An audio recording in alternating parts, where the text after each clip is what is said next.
Continuously evolving the training techniques, training tools, different mechanisms, knowledge. They're keeping abreast with all the IMO circulars, with all the model courses. Everywhere training is evolving. But the proof of the pudding is in eating it, and that's where we are having serious issues. Where the chief officer says cadet is no good, master says chief officer is no good, and likewise on the engineering department. So what is going wrong? What is going wrong is what we need to try and find out, and if we can crack that, I think then we can focus our efforts to bridging that particular aspect. I saw from your previous meetings you have tried to address the gap as it were. But is the gap only in training? Are the management companies responsible partly for the attitude or lack of correct attitude on board the ship? Are the employers responsible for it? Do you need to only train the seafarers? Do you need to only train the senior to junior? Should there not be further interactions between the managers? Should there not be further interaction between office, shore staff and ship staff? Why is it always that guy is wrong? Are we not doing some introspection internally? I'm going to leave you with these questions because I don't have the answers. What I'm going to try and do is point out these issues that I see it from the management side of things after taking one step back. And the first person I need to criticize is myself. It's very easy for me to criticize the ship staff, the trainers, the seafarers themselves. But first of all, if I get my own house in order as a manager, as a ship manager, as a crew manager, as a management company, as a ship owner, try to roll that all into one. And then see how we can address this problem. Because unless we address this problem, we can have hundreds of these meetings and we'll continue to have them in future as well. So is it the money? I don't think it is the money, because money is never enough. One always aspires, and it's good to aspire for betterment in salaries, etc. But we have to be careful, and the learning that we have to give down the line to our mentees or people who we are expected to train is that while it is good to be ambitious to try and get betterment, that ambition should not turn to avarice, and which is what is being seen very, very frequently today. The ambition turns to avarice. $100, $200 at the junior level, people are switching companies. Maybe it's an exception, maybe it's not a generalization, but it's exceptions that drive the perceptions. So we need to try and get more value instilled in the minds of the people that $100 does not get you far. The risks for that $100 are far higher. Nobody sits down and explains to the lad that you have been working in this company for 10 years, for 5 years, and you're going for $200 there. You need to acclimatize to the new systems. Systems are different. It may be that through no fault of yours, for your lack of awareness of that system, there could be an issue which could set you back. Nobody is doing that training, as I see. To meet my immediate need, I pay him that $200. But as an industry, I'm probably doing disservice to that particular lad. Yes, if there has been issues and he's making a considered move, and he wants to go through all your training and familiarization processes, then it is good. He's making a career move. But if he's doing it for $200, it's not a career move. It is an avarice move, avarice-driven move. So that is something we need to look at. Should we also look at the approach in which the way we treat our people? If somebody goes on board a ship, he has a disagreement with the chief engineer, as a second engineer, whatever it is, and he says, I'm not able to get on with this guy, I need to go home. What does the crew manager do? He looks at his budget, he says, shit, pardon my expression, ladies, my budget is going to get busted, I'm going to charge you to two-way airfare. Now, a guy has been with you for 5 years, 10 years.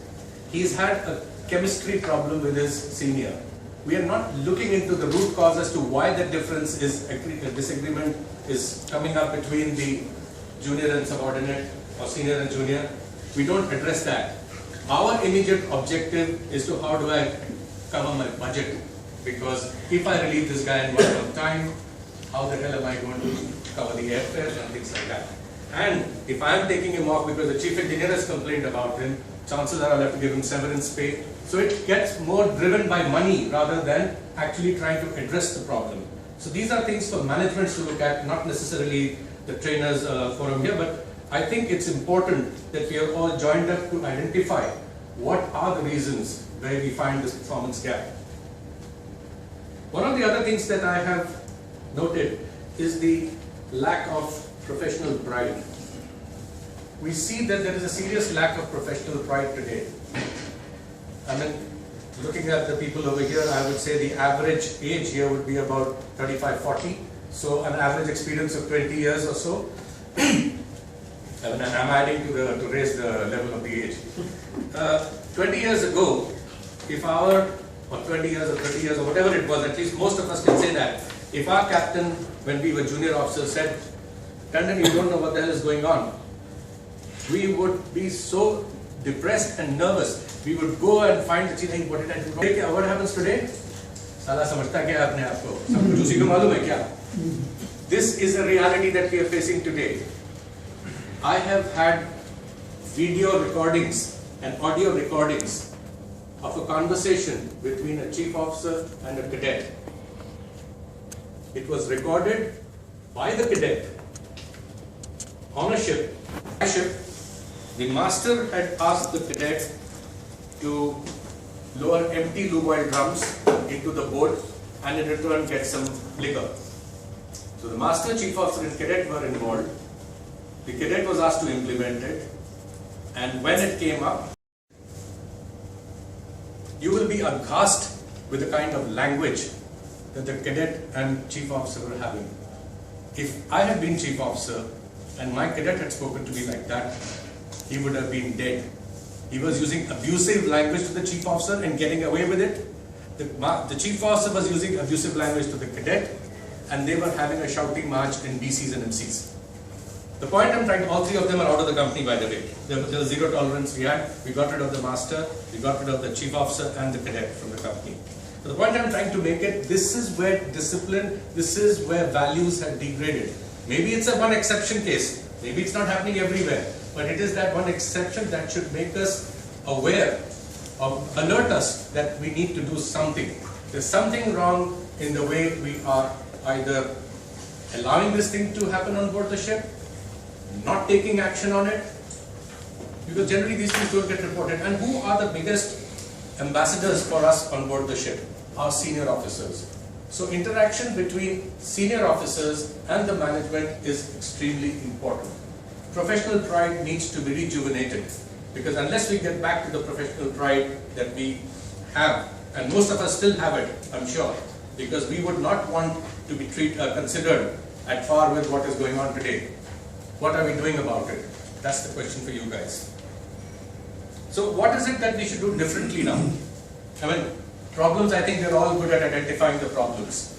We need to do something differently, and which is what I think the objective of today's talk is going to be. We have to try and identify what needs to be done differently. There are certain peculiarities in our business, and I think for those who may have attended my last presentation at one of the seminars, I think it was the Shipping Tribune, where I spoke about the linear hierarchy on board ships. Unlike a shore establishment where you have 5 junior levels, 3 supervisors, pyramid structure, where you could learn from your own peers who may be 3 months plus minus junior senior. On a ship you have a linear hierarchy. Ek captain, ek chief officer, ek second officer, ek third officer, and if you're lucky, a cadet. So that is the linear hierarchy. Where does that boy learn from? The junior level person. If he sees his immediate senior doing something which is inherently wrong, that he imbibes those practices, he imbibes those wrong practices, and how are we going to address that? We need to find answers to address those mistakes that get inherently embedded at the junior-most levels. We've also, most of you trainers would know what the Miller's Triangle is, because it clearly we need to identify the difference between knowledge and competence. Knowledge is something that you guys can give to the people, and you are doing it. There's absolutely no doubt about that. There's no doubt about that either. That when the people come to you for your training centers, sessions, etc., the knowledge is being imparted, people are capturing the knowledge. But does that knowledge get translated into actual performance? Because only when this knowledge is transformed into actually doing the job in a live scenario, that is what is called competence. Gentlemen, that is what is competence, and very easily, again I will repeat something that I said in the last presentation. We are very quick to blame the maritime administration. What sort of bloody exams do? They themselves don't know anything. Usko second match ticket de diya, साले को chart पे position डालना भी नहीं आता है. When the examiner is examining the candidate, he is examining him for his knowledge. But that's what he is not there on board a ship to actually see him plot a position, to take bearings, to do whatever else that is required as part of implementation or putting that knowledge into practice. Who is responsible for that to make sure and hold the boy's hand? Aajkal, if a mate goes to the master and says, sir, I'm struggling a bit with these cargo calculations. What does the master do 8 or 10 times? You sent me a chief officer who doesn't know how to do cargo calculations. Finished. One message goes straight out. That's a fact. That is a fact. Rewind, when I became a chief officer, I went on a tanker. I had been as a cadet on a tanker, and then I went as a chief officer on a tanker. Now, theoretically, I knew how to do all the API tables and everything, but I had not done it in recent times in practice. I went up to my captain. I said, sir, I need your help to come and just check my work, what I'm doing over there. Of course, you know what the captain said? साले तेरे को ये भी नहीं आता है जब selling के बाद दारू पिलाएगा तू मेरे को. And okay, those days were not dry days. We used to have a drink after that, you know. But he came down. He did not. He was happy that at least I went up to him. I had the courage to go up to him and say, I don't know, please help me, please guide me.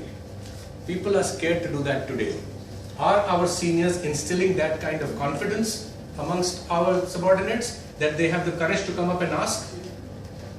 Something that we need to see how we do that.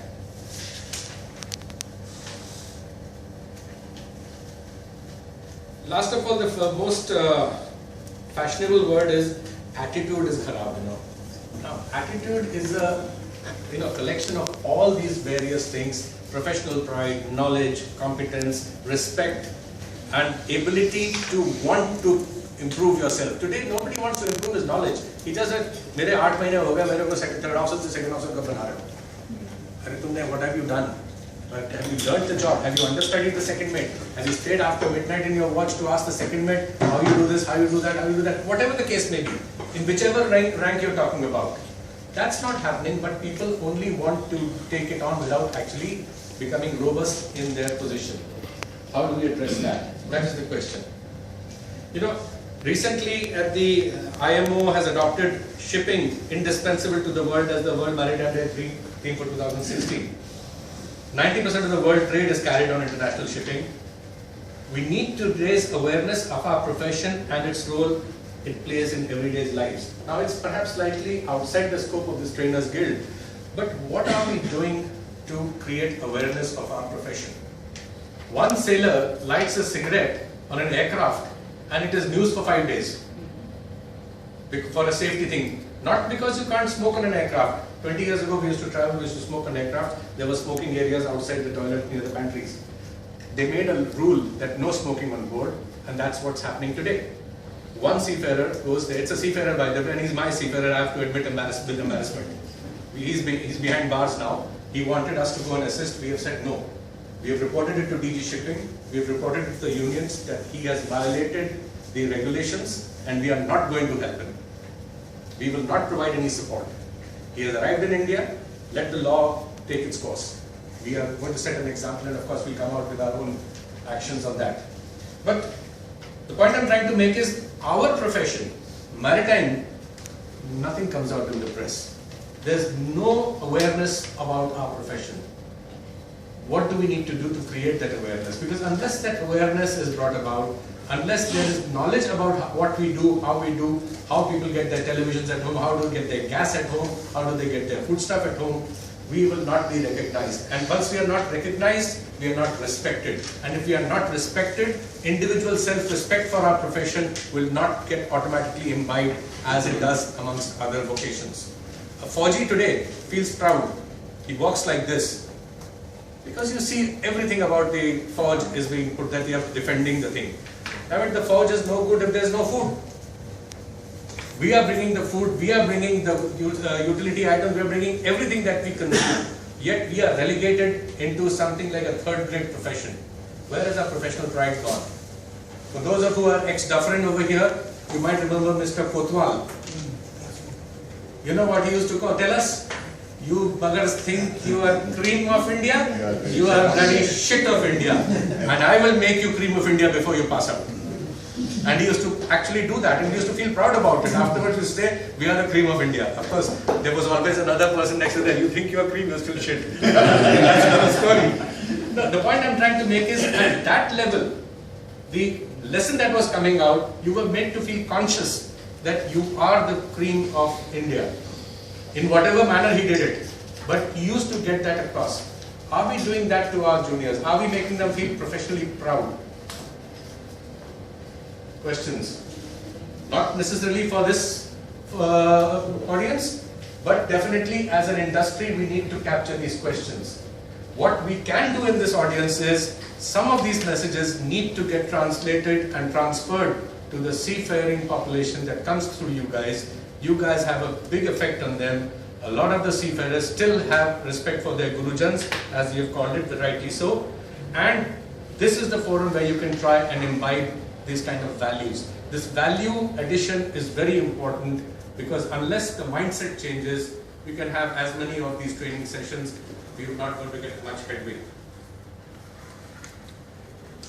Last, I'll close with one thought. I mean, I read that book by Nautical Institute on mentoring, 10 Minutes to Mentoring. I think it's a fantastic book. I think I have already recommended to my company that we should buy and at least place 2 copies on every ship, because I am not entirely convinced that if I tell my people to buy it, they will buy it. Actually, it should be a copy with every officer on board should carry. Every officer should read it, and it's not just the nautical side, although it's been done by the Nautical Institute. They are talking about generic, basic mentoring practices, a mentor and mentee relationship. What needs to be done? How needs to be done? I think it's articulated very well by a sailing master, and if you haven't read it, get a hold of that copy and read it.